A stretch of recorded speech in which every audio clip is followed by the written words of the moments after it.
Բարև ձեզ, Մարատ Սերևինի Բաղարյան, տեղահանվել եմ 2023 թվականին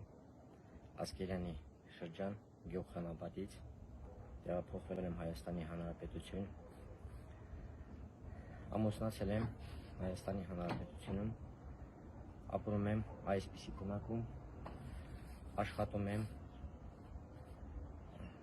ազիվ հասցնում ենք սննդի հարցերը լուծենք,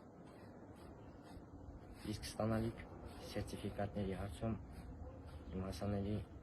գումարով ես չեմ կարողանալ բնակարան գնել, մնացածը պետության հարցը ինչ որ օգնություն է, որ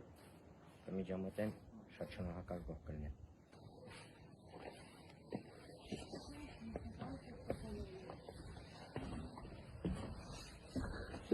Պայմաններում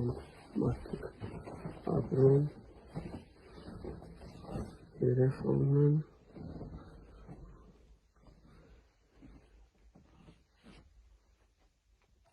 հարգելի հայրենակիցներ, երբևէ մտքովս չէր անցնի, որ այսպիսի ֆորմատով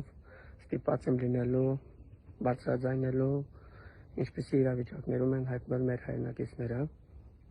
Տարբեր հանդիպումների ժամանակ մենք ներկայացնում ենք, որ մեր հայրենակիցները չեն կարող բնակարաններ ձեռք բերել, հատկապես փոքր կազմ ունեցող ընտանիքների մասին էր խոսքը։ Ես հիշեցի 2018 թվականին այսօրվա նորանշանակ սոցիալնախարարը հադրութում հայտարարում էր, որ պետք է ունենանք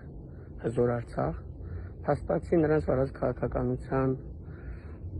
հետևանքով կորցրեցինք Արցախը եւ արցախցին էլ հայտնվել է այսպիսի իրավիճակում։ Իսկ այժմ նրանք փակել են իրենց կաբինետների դռները եւ չեն էլ ուզում լսեն, ինչպիսի իրավիճակում են հայտնվել մեր հայրենակիցները։